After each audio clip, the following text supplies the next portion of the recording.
നമസ്കാരം, ന്യൂസ് അപ്ഡേറ്റ്സിലേക്ക് സ്വാഗതം. പ്രധാന തലക്കെട്ടുകൾ.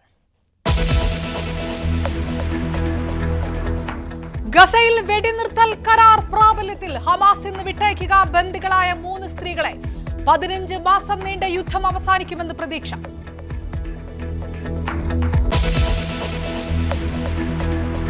മഹാകുംഭമേളയ്ക്കിടെ വൻ തീപിടുത്തം. അപകടം, ഗ്യാസ് സിലിണ്ടർ പൊട്ടിത്തെറിച്ച്.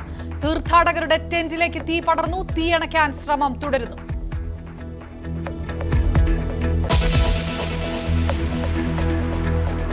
കൂത്താട്ടുകുളം തട്ടിക്കൊണ്ടുപോകല്ലേ, പോലീസ് വീഴ്ചയിൽ അന്വേഷണം. CPM പ്രവർത്തകർക്കെതിരെ സ്ത്രീത്വത്തെ അപമാനിച്ചതിന് കേസെടുക്കണമെന്ന് കലാരാജു. ആരെയും തട്ടിക്കൊണ്ടുപോയിട്ടില്ലെന്ന് CPM. റോഡ് ഉപരോധത്തിൽ അനൂപ് ജേക്കബ് അടക്കം 50 പേർക്കെതിരെയും കേസ്.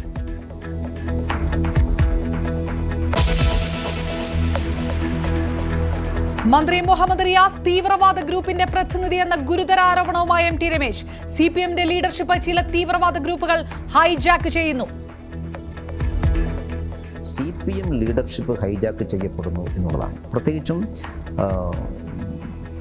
ഉദാഹരണമായിട്ട് മുഹമ്മദ് റിയാസിന് CPMനകത്തുണ്ടാകുന്ന സ്വാധീനം. കേരളത്തിൽ കുറച്ചു കാലമായി നാം കേൾക്കുന്നത് CPMന്റെ ഔദ്യോഗികമായിട്ടുള്ള നയം പറയുന്നത് നിയമസഭയിലായാലും പുറത്തായാലും പാർട്ടി സെക്രട്ടറിയോ പാർട്ടി പൊളിറ്റ് ബ്യൂറോ മെമ്പറല്ല. എങ്ങനെയാണ് ഒരു മന്ത്രിസഭയിലെ കേവലം ഒരു മന്ത്രി മാത്രമായ മുഹമ്മദ് റിയാസിന് പാർട്ടി നിലപാടിൽ ഇങ്ങനെ അപ്പർ ഹാൻഡ് കിട്ടുന്നത്? അതൊരു നിർദ്ദിഷ്ട സമുദായമായതുകൊണ്ടാണ് എന്ന് ആരെങ്കിലും സംശയിച്ചാൽ അവരെ കുറ്റം പറയാൻ സാധിക്കുമോ? സന്ദീപ് വാര്യർ BJPയിൽ നിന്ന് പുറത്തുപോയത് പ്രീ പ്ലാൻഡ് നീക്കമെന്നും BJP ജനറൽ സെക്രട്ടറി. പ്രതികരണം ന്യൂസ് 18 Q18.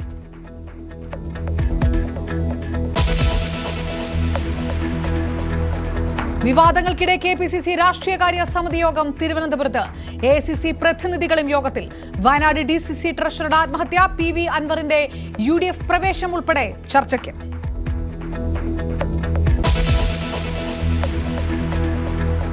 ബോളിവുഡ് താരം സൈഫ് അലി ഖാനെ ആക്രമിച്ച കേസിലെ പ്രതി പിടിയിൽ.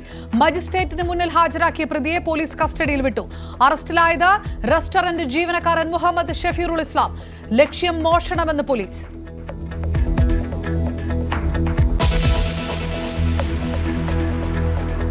സ്ഥാനാരോഹണത്തിനൊരുങ്ങി ഡൊണാൾഡ് ട്രംപ് വാഷിംഗ്ടണിൽ. സത്യപ്രതിജ്ഞ ഇന്ത്യൻ സമയം നാളെ രാത്രി 10:30. വിർജീനിയയിൽ ആഘോഷരാവ്. വർണ്ണാഭമാക്കി ട്രംപ് അനുകൂലികൾ.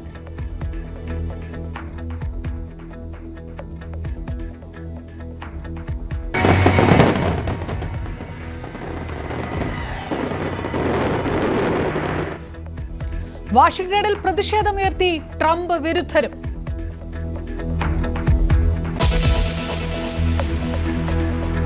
സഞ്ജു സാംസണെ അനുകൂലിച്ചും എതിർത്തും ക്രിക്കറ്റ് ലോകം. സഞ്ജുവിനെ ഒഴിവാക്കിയതിൽ ദുഃഖമെന്ന മുൻ കേരള ടീം പരിശീലകൻ P ബാലചന്ദ്രൻ. സാഹചര്യം സൃഷ്ടിച്ചത് സഞ്ജു തന്നെയെന്ന് ക്രിക്കറ്റ് നിരീക്ഷകൻ Dr. N അജിത് കുമാർ. സഞ്ജുവിനെ തഴഞ്ഞതിൽ സൈബർ ലോകത്തും പ്രതിഷേധം.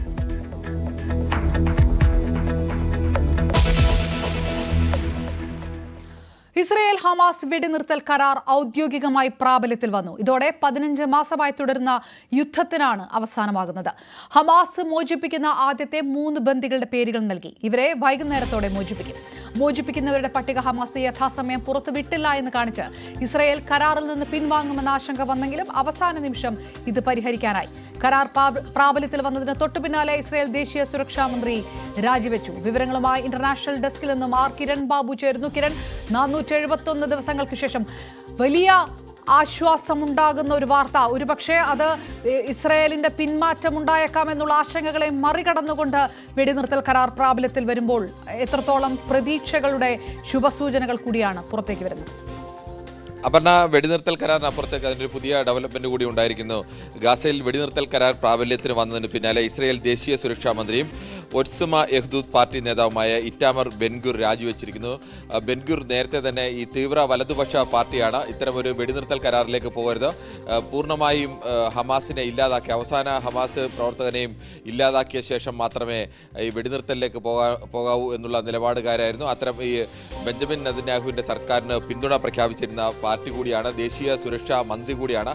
പലതവണയും അദ്ദേഹം എതിർപ്പ് ഉയർത്തുകയും അവസാനം അമേരിക്കയുടെ ഭാഗത്തു നിന്ന് അതിശക്തമായ സമ്മർദ്ദം വരികയും ഒക്കെ ചെയ്തതിനെ തുടർന്നാണ് വെടിനിർത്തൽ കരാറിലേക്ക് അദ്ദേഹം സമ്മതിച്ചത്. പക്ഷേ ഇപ്പോൾ അദ്ദേഹവും അദ്ദേഹത്തിൻ്റെ പാർട്ടിയും പിന്തുണ പിൻവലിച്ചിരിക്കുകയാണ്.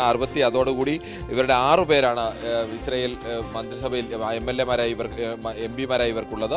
ഇവരുടെ പിന്തുണ പിൻവലിച്ചതോടുകൂടി ബെഞ്ചമിൻ നെതന്യാഹുവിൻ്റെ ഭൂരിപക്ഷം 61 കേവല ഭൂരിപക്ഷത്തിന് വേണ്ടത്. അത് 62 ചുരുങ്ങി കേവലം ഒരു ആളുടെ മാത്രം അധിക ഭൂരിപക്ഷത്തിലാണ് ഇപ്പോൾ ബെഞ്ചമിൻ നെതന്യാഹു സർക്കാർ നിലനിൽക്കുന്നത്. മറ്റ് ചില വലതുപക്ഷ പാർട്ടികൾ കൂടി സമാനമായ രീതിയിലേക്ക് വെടിനിർത്തൽ കരാർ വന്നതോടുകൂടി അതിനെതിരെ രംഗത്ത് വന്നിട്ടുണ്ട്. ഇസ്രായേൽ മന്ത്രിസഭയിലും ഭൂരിപക്ഷ അടിസ്ഥാനത്തിലായിരുന്നു ഇത്തരം ഒരു തീരുമാനമെടുത്തത്. ഇനി നമുക്ക് വെടിനിർത്തലിലേക്ക് വന്നു കഴിഞ്ഞാൽ വെടിനിർത്തൽ കരാർ കഴിഞ്ഞ 15 മാസമായി തുടരുന്ന യുദ്ധമാണ്. ഈ യുദ്ധത്തിന് നിരവധി ആളുകൾക്ക് കൊല്ലപ്പെടുക, ഏകദേശം 1,00,000-ഓളം പേരാണ് കൊല്ലപ്പെട്ടത്. 1,00,000-ഓളം പേർ കൊല്ലപ്പെട്ടു എന്ന് പറയുമ്പോൾ അതിൽ 48,000-ഓളം പേർ പലസ്തീൻ ഭാഗത്തു നിന്നാണ് കൊല്ലപ്പെട്ടത്. ഇസ്രായേൽ ഭാഗത്ത് നിന്ന് 1,500-2,000-ഓളം ആളുകളും കൊല്ലപ്പെട്ടു. ഈ കൊല്ലപ്പെട്ട ആളുകളുടെ കണക്കൊക്കെ സംബന്ധിച്ച് ഇരു രാജ്യങ്ങളിലെയും കണക്കുകളിൽ ചെറിയ വ്യത്യാസമൊക്കെ ഉണ്ട്. ഏകദേശം 49,500 സംതിങ് ആളുകളാണ് കൊന്നു എന്നുള്ളതാണ് ഇപ്പോൾ ഔദ്യോഗികമായി പുറത്തു വരുന്ന കണക്കുകൾ. ഏകദേശം 1,10,000-ഓളം പേർക്കാണ് പരിക്കേറ്റത്. ഇനി കാണാതായ നിരവധി ആളുകളുണ്ട്. ഈ കാണാതായ ആളുകൾ കൊല്ലപ്പെട്ടതാണോ അതോ മറ്റേതെങ്കിലും രാജ്യത്തേക്ക്, പല രാജ്യത്തിൻ്റെ അതിർത്തികളെല്ലാം അടച്ചുവെങ്കിലും പലതരത്തിൽ ആളുകൾ ജീവനം കൊണ്ട് രക്ഷപ്പെടാൻ വേണ്ടിയുള്ള ശ്രമങ്ങൾ നടത്തിയിട്ടുണ്ട്. അങ്ങനെയൊക്കെ രക്ഷപ്പെട്ടു പോയ ആളുകളൊക്കെ ഉണ്ട്. അവരെയൊക്കെ എവിടെയെങ്കിലും മറ്റു രാജ്യങ്ങളിലേക്ക് രക്ഷപ്പെട്ടു പോയതാണോ അതോ മറ്റേതെങ്കിലും ഭാഗത്ത്, രാജ്യത്തിൻ്റെ തന്നെ മറ്റേതെങ്കിലും ഭാഗത്ത് ഇവരൊക്കെ ഉണ്ടോ അതോ ഈ യാത്രയ്ക്കിടയിൽ അല്ലെങ്കിൽ ഈ പലായനത്തിനിടയിൽ ഇവരൊക്കെ കൊല്ലപ്പെട്ടോ? അത്തരം വിവരങ്ങളൊക്കെ ഇനി കാലങ്ങൾ കൊണ്ട് മാത്രം തിരിച്ചറിയേണ്ട ഒന്നാണ്. എന്തായാലും 15 മാസമായി നീണ്ടു നിൽക്കുകയും പലസ്തീൻ എന്ന് പറയുന്ന രാജ്യത്തിൻ്റെ ഏകദേശം മഹാഭൂരിപക്ഷം സ്ഥലങ്ങളിലും പൂർണ്ണമായും അവിടുത്തെ ഇൻഫ്രാസ്ട്രക്ചർ ആകെ നഷ്ടപ്പെട്ടു പോവുകയും ഈ 48,000-ഓളം പേർക്ക് ജീവൻ നഷ്ടപ്പെടുകയും 1,00,000-ലധികം പേർക്ക് പരിക്കേൽക്കുകയും ഒക്കെ ചെയ്ത ഒരു വലിയ യുദ്ധത്തിന് താൽക്കാലികമായെങ്കിലും പരിസമാപ്തിയാകുന്നു എന്നത് വലിയ ആശ്വാസം തന്നെയാണ്. ഈ വെടിനിർത്തൽ കരാർ ഇന്ന് നിലവിൽ വരും എന്ന് പറഞ്ഞപ്പോൾ ഹമാസ് ഇന്ന് 33 പേരുടെ പട്ടിക, ആദ്യഘട്ട പട്ടിക നൽകും എന്ന് പറഞ്ഞിരുന്നു. നേരത്തെ ബന്ദികളാക്കിയവരുടെ പട്ടികയാണ്. ആ പട്ടിക നൽകാൻ വൈകിയതോടുകൂടി ഇസ്രായേൽ ഇതിൽ നിന്ന് കരാറിൽ നിന്ന് പിൻവാങ്ങുകയാണ് എന്നുള്ള സൂചന വരികയും ഇസ്രായേൽ ഗസയ്ക്കുമേൽ വീണ്ടും വ്യോമാക്രമണം ആരംഭിക്കുകയും ഒക്കെ ചെയ്തിരുന്നു. എന്നാൽ 2 മണിക്കൂർ നീണ്ട അനിശ്ചിതത്വത്തിനൊടുവിൽ ഖത്തറിൻ്റെ ഭാഗത്തു നിന്നുള്ള ശക്തമായ മധ്യസ്ഥ ശ്രമത്തെ തുടർന്ന് ഹമാസ് ഉടൻ തന്നെ പട്ടിക കൈമാറിയിരിക്കുകയാണ്. ഇന്ന് 3 പേരെയാണ് വിട്ടയക്കുന്നത്. ഏകദേശം ഇന്ത്യൻ സമയം വൈകുന്നേരം 7 മണിയോടുകൂടിയാണ്, പലസ്തീൻ സമയം ഏകദേശം വൈകുന്നേരം 4:30 മണിയോടുകൂടി, അങ്ങനെ അവിടെ 7 മണിയോടുകൂടി 3 പേരെ വിട്ടയക്കും. 3 വനിതകളെയാണ് പ്രാഥമികമായി വിട്ടയക്കുന്നത്. 3 വനിതകളെ വിട്ടയക്കുമ്പോൾ ഇസ്രായേലിൻ്റെ ഭാഗത്തു നിന്നുള്ള പലസ്തീൻകാരായ തടവുകാരെ വിട്ടയക്കും. ഒരു വനിതാ ഒരു ബന്ദിക്ക് പകരമായി 50 പേർ എന്ന കണക്കിലാണ് ഇപ്പോൾ തിരിച്ച് ഇസ്രായേലിൻ്റെ ഭാഗത്തു നിന്ന് വിട്ടയക്കുന്നത്. ഇത് ഒന്നാം ഘട്ടം 42 ദിവസം നീളുന്ന ഒരു പ്രോസസ്സാണ്. ഈ 42 ദിവസം എന്ന പ്രോസസ്സിൽ ആദ്യ 16 ദിവസം കഴിഞ്ഞാൽ, ഈ വെടിനിർത്തൽ കരാറിൻ്റെ 16 ദിവസം കഴിഞ്ഞാൽ ഇരു രാജ്യങ്ങളും തമ്മിൽ വീണ്ടും മധ്യസ്ഥരുടെ സാന്നിധ്യത്തിൽ ചർച്ച നടത്തി ഇതുവരെയുള്ള പരസ്പരം അങ്ങോട്ടും ഇങ്ങോട്ടും ബന്ദികളെ വിട്ടയക്കുന്നതും തടവുകാരെ വിട്ടയക്കുന്നതും സംബന്ധിച്ച പ്രോസസ്സ് വിലയിരുത്തും. അതോടൊപ്പം തന്നെ ഇസ്രായേൽ സൈന്യം പൂർണ്ണമായി പിന്മാറണം എന്നുള്ളതാണ് പലസ്തീൻ്റെ ആവശ്യമെങ്കിലും അത് അംഗീകരിച്ചിട്ടില്ല. ഇസ്രായേൽ പലസ്തീൻ അതിർത്തിക്ക് ചുറ്റും ഒരു ബഫർ സോൺ ഉണ്ടാക്കി, 800 മീറ്റർ ബഫർ സോണിൽ, ആ ബഫർ സോണിലേക്കാണ് ഇപ്പോൾ തൽക്കാലം സൈന്യം പിൻവാങ്ങുന്നത്.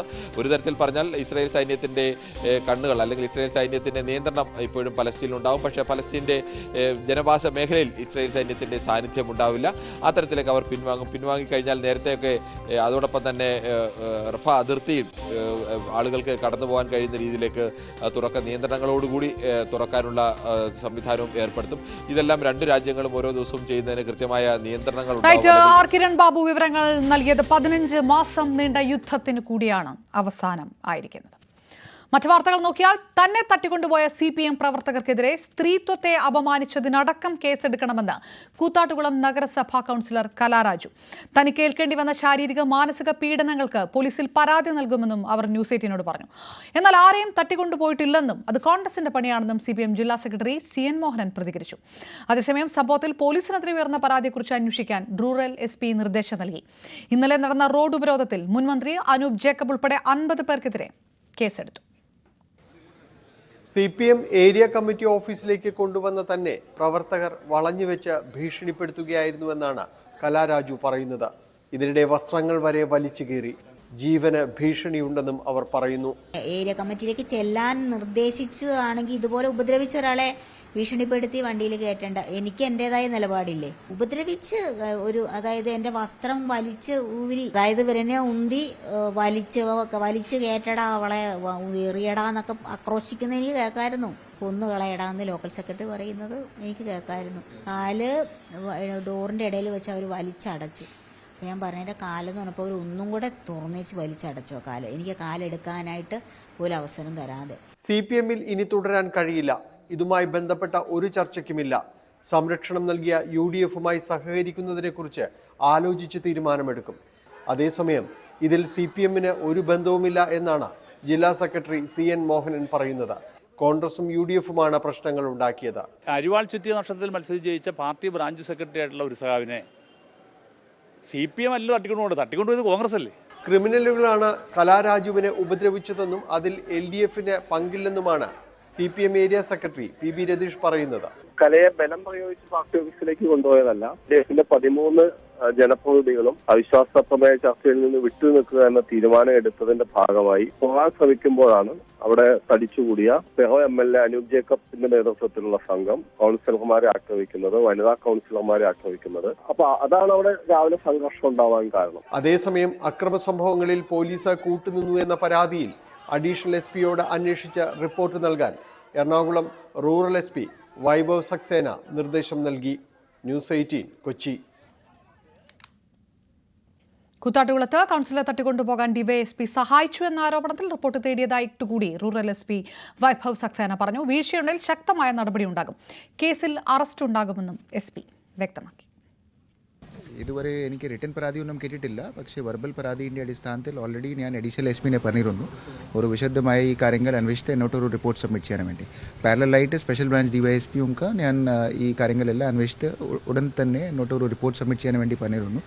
റിപ്പോർട്ടിൽ വീഴ്ച ആണെങ്കിൽ തീർച്ചയായിട്ടും ആ റിപ്പോർട്ട് മേലെ ഉദ്യോഗസ്ഥർക്ക് നടപടിയെടുക്കാൻ വേണ്ടി ഞാൻ ഫോർവേഡ് ചെയ്യാം.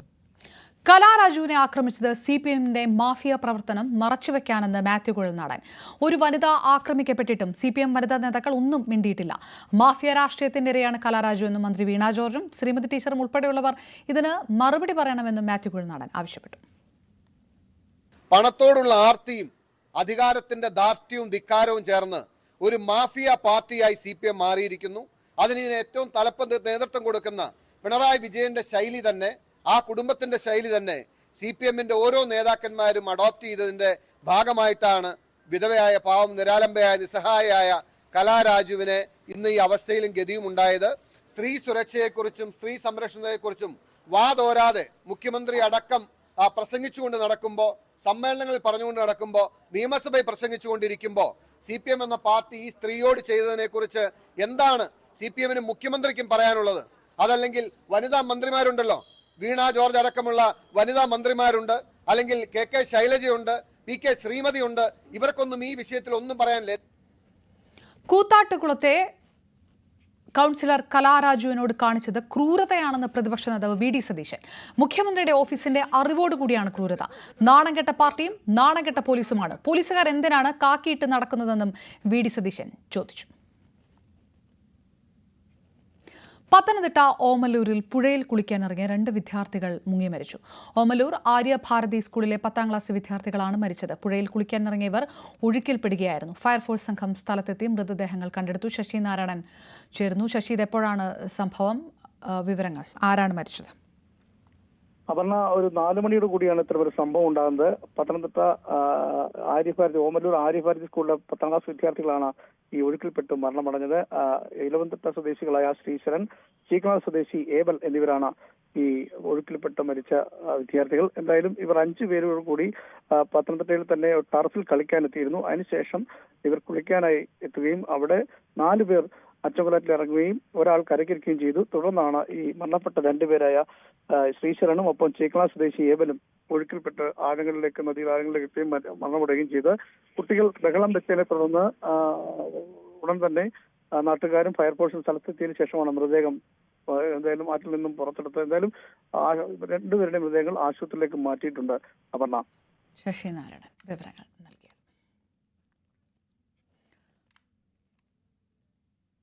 തിരുവനന്തപുരം തമ്പാനൂരിൽ മഹാരാഷ്ട്ര സ്വദേശികളായ സഹോദരങ്ങൾ ഹോട്ടൽ മുറിക്കുള്ളിൽ മരിച്ച നിലയിൽ.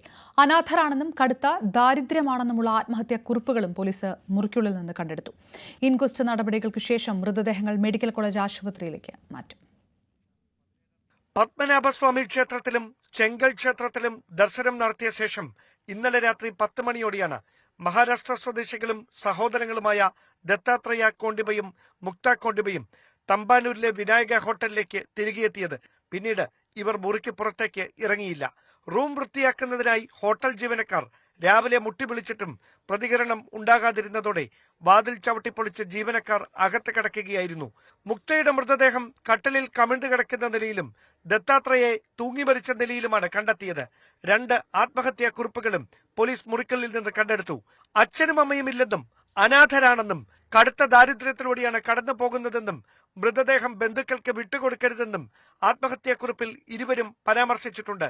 2 ദിവസം മുമ്പാണ് മഹാരാഷ്ട്ര സ്വദേശികളായ സഹോദരങ്ങൾ ഹോട്ടലിൽ മുറിയെടുത്തതെന്നും മരണത്തിൽ മറ്റു ദുരൂഹതകളൊന്നുമില്ലെന്നും പ്രാഥമിക പരിശോധനകൾക്ക് ശേഷം ഡെപ്യൂട്ടി പോലീസ് കമ്മീഷണർ മാധ്യമങ്ങളോട് പ്രതികരിച്ചു. പ്രൈമ ഫേസി ഒരു സൂസൈഡ് പോലെ കാണുന്നുണ്ട്. 2 പേരുണ്ട്, ഒരു ആന്ന ഒരു പെണ്ണ്. 2 പേര് കേരള സ്വദേശി അല്ല, അവന് വേറെ രാജ്യത്തുള്ള ആളാണ്. അവിടെ നമുക്ക് പ്രൈമ ഫേസി ഇത് ഇൻഫർമേഷൻ സൂസൈഡ് പോലെ തന്നെയാണ്. അതേസമയം ഇവരുടെ കുടുംബ പശ്ചാത്തലവും സാമ്പത്തിക ഇടപാടുകളും ഉൾപ്പെടെ അന്വേഷിക്കാൻ ഡെപ്യൂട്ടി പോലീസ് കമ്മീഷണർ മഹാരാഷ്ട്ര പോലീസുമായി ബന്ധപ്പെട്ടിട്ടുണ്ട്. പോസ്റ്റ്മോർട്ടം നടപടികൾ പൂർത്തിയാക്കിയ ശേഷം മൃതദേഹങ്ങൾ മെഡിക്കൽ കോളേജ് ആശുപത്രി മോർച്ചറിയിൽ തന്നെ സൂക്ഷിക്കാനാണ് പോലീസിന്റെ തീരുമാനം. ന്യൂസ് 18 തിരുവനന്തപുരം. താമരശ്ശേരിയിൽ ലഹരിക്ക് അടിമയായ മകന്റെ വെട്ടേറ്റ് മരിച്ച സുബൈദയുടെ മൃതദേഹം ഇന്ന് കബറടക്കും. അടിവാരം 30 ഏക്കർ സ്വദേശിനി സുബൈദയുടെ പോസ്റ്റ്മോർട്ടം നടപടികൾ കോഴിക്കോട് മെഡിക്കൽ കോളേജിൽ പൂർത്തിയായി.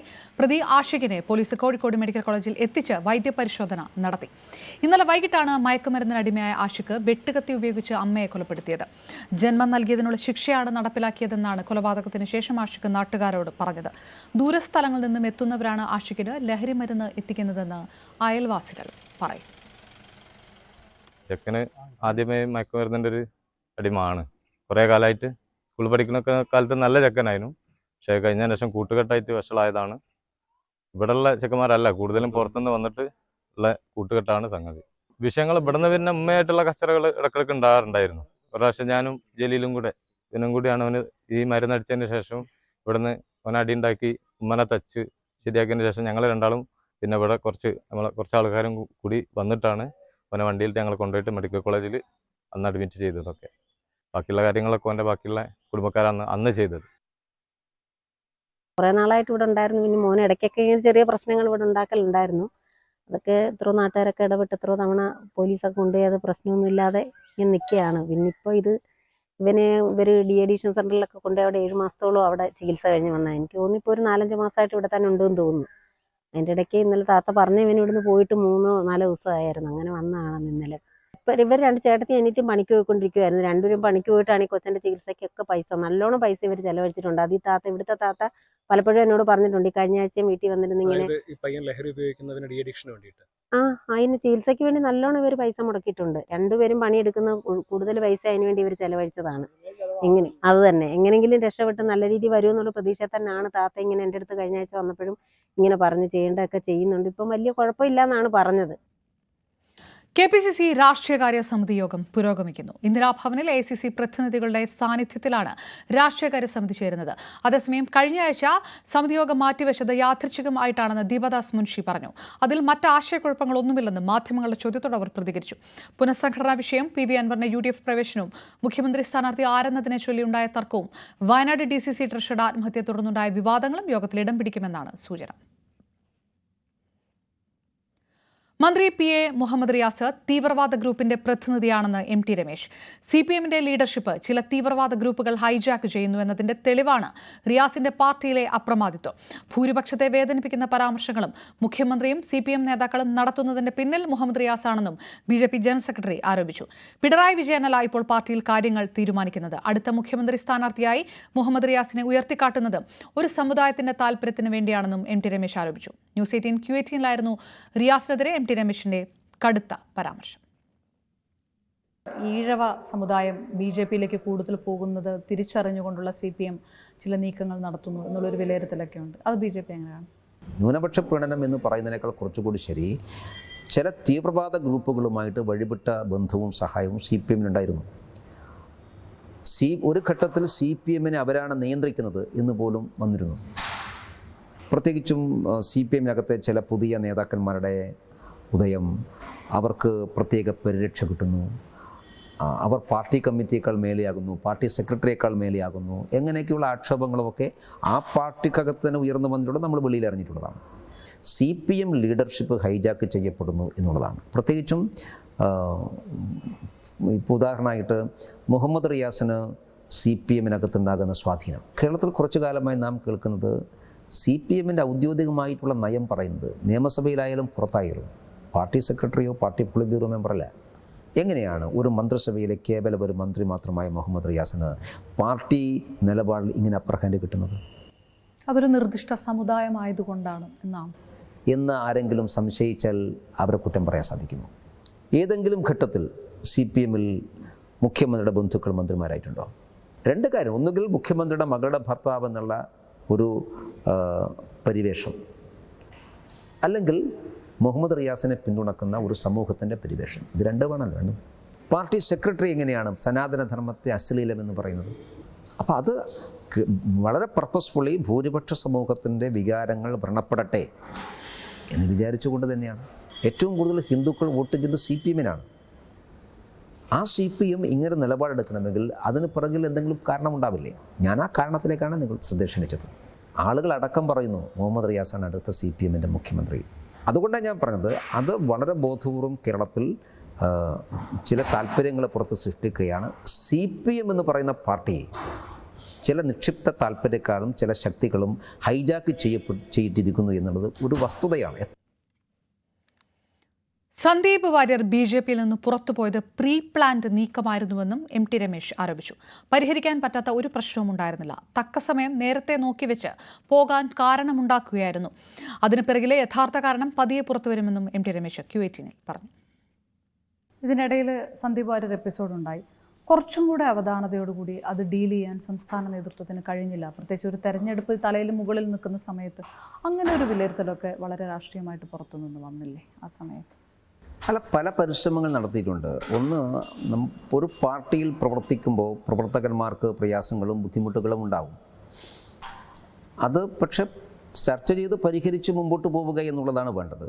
പാർട്ടിയുടെ പല ആളുകളും സന്ദീപ് വാര്യരുടെ ഇടപെടാനും സംസാരിക്കാനും ഒക്കെ പരിശ്രമിച്ചിട്ടുണ്ടായിരുന്നു. പക്ഷേ അദ്ദേഹം അതിനൊന്നും വഴങ്ങിയിട്ടില്ല എന്നാണ് ഞാൻ മനസ്സിലാക്കുന്നത്. അതൊരു പ്രീ പ്ലാൻഡ് ആയിരുന്നു. BJP വിടുക എന്നുള്ളതൊരു പ്രീ പ്ലാൻഡ് ആയിരുന്നു. അതൊരു സന്ദർഭം നോക്കി നിൽക്കുകയായിരുന്നു എന്നാണ് അതിനുശേഷം വിലയിരുത്തുമ്പോൾ എനിക്ക് ബോധ്യമായുള്ളത്. അല്ലെങ്കിൽ പരിഹരിക്കാൻ പറ്റാത്ത ഒരു പ്രശ്നവും, സന്ദീപ് ഉന്നയിച്ചിട്ടുള്ളൊരു പ്രശ്നവും പരിഹരിക്കാൻ പറ്റാത്ത പ്രശ്നമായിരുന്നില്ല. വളരെ വളരെ വളരെ ചെറിയൊരു പ്രശ്നമായിരുന്നു. അപ്പോൾ അതിൻ്റെ പുറത്ത് ഒരാൾ പാർട്ടി വിടുക എന്ന് പറയുന്നത് നമുക്കങ്ങനെ ചിന്തിക്കാൻ പോലും കഴിയാത്ത സാഹചര്യമാണ്. അപ്പം നേരത്തെ പ്രീ പ്ലാൻഡ് ആയിരുന്നു. ഒരു ടൈം എന്നുള്ളത് അദ്ദേഹം നേരത്തെ ഫിക്സ് ചെയ്തിട്ടുണ്ടായിരുന്നു. അത് ആ ടൈം എത്തിയപ്പോൾ അദ്ദേഹം കാരണങ്ങൾ ഉണ്ടാക്കി പോയി എന്നാണ് ഞാൻ മനസ്സിലാക്കുന്നത്. QAT പൂർണ്ണ അഭിമുഖം ഇന്ന് രാത്രി 9 മണിക്ക് കാണാം. മറ്റു വാർത്തകളിലേക്ക്. ബ്രുവറി ഭൂഗർഭജലം ഊറ്റിയെടുക്കുന്നതിന് വേണ്ടിയുള്ള പദ്ധതിയാണെന്ന് VD സതീശൻ. അധികൃതരെ പറ്റിച്ചാണ് ഭൂമി വാങ്ങിയതെന്നും ആവശ്യത്തിന് വെള്ളമില്ലാത്ത പാലക്കാട് എവിടെ നിന്നാണ് ഈ കമ്പനിക്ക് വേണ്ടി വെള്ളം കൊടുക്കാൻ പോകുന്നതെന്നും VD സതീശൻ ചോദിച്ചു. കമ്പനിയുടെ ഫയൽ 3 മാസം രഹസ്യമായി വെച്ചു. സംശയനിഴലുള്ള കമ്പനിക്ക് അനുമതി നൽകിയതിന് പിന്നിൽ അഴിമതിയാണെന്നും സതീശൻ ആരോപിച്ചു. ഭൂഗർഭജലം ഊറ്റിയെടുക്കാൻ വേണ്ടിയിട്ടുള്ള പദ്ധതിയാണ്.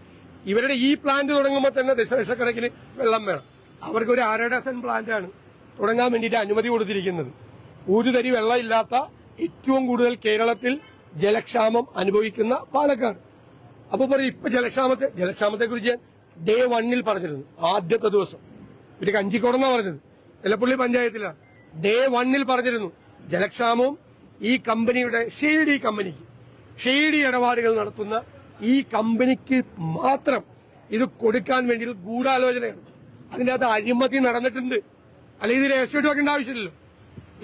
ഇല്ലെങ്കിൽ മാനദണ്ഡങ്ങൾ വെച്ച് എല്ലാവരും അപേക്ഷ കൊടുത്തിട്ട് ആ അപേക്ഷ പരിശോധിച്ചിട്ടൊക്കെയല്ലേ കൊടുക്കണേ. കൊല്ലം സ്വദേശിയായ 16-കാരി കുഞ്ഞിന് ജന്മം നൽകി. ആലപ്പുഴയിലെ ആശുപത്രിയിലായിരുന്നു പ്രസവം.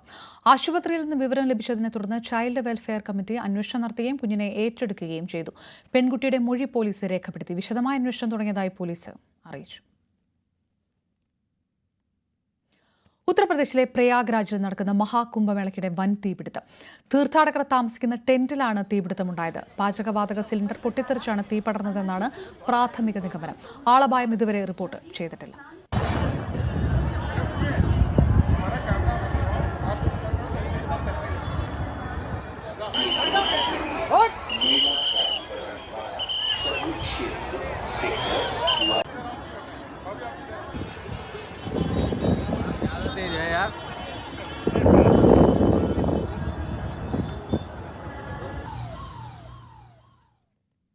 അരവിന്ദ് കെജ്രിവാളിന് നേരെയുണ്ടായ കല്ലേറ് ഡൽഹി നിയമസഭാ തെരഞ്ഞെടുപ്പിൽ പ്രചാരണ വിഷയമാക്കി ആം ആദ്മി പാർട്ടി.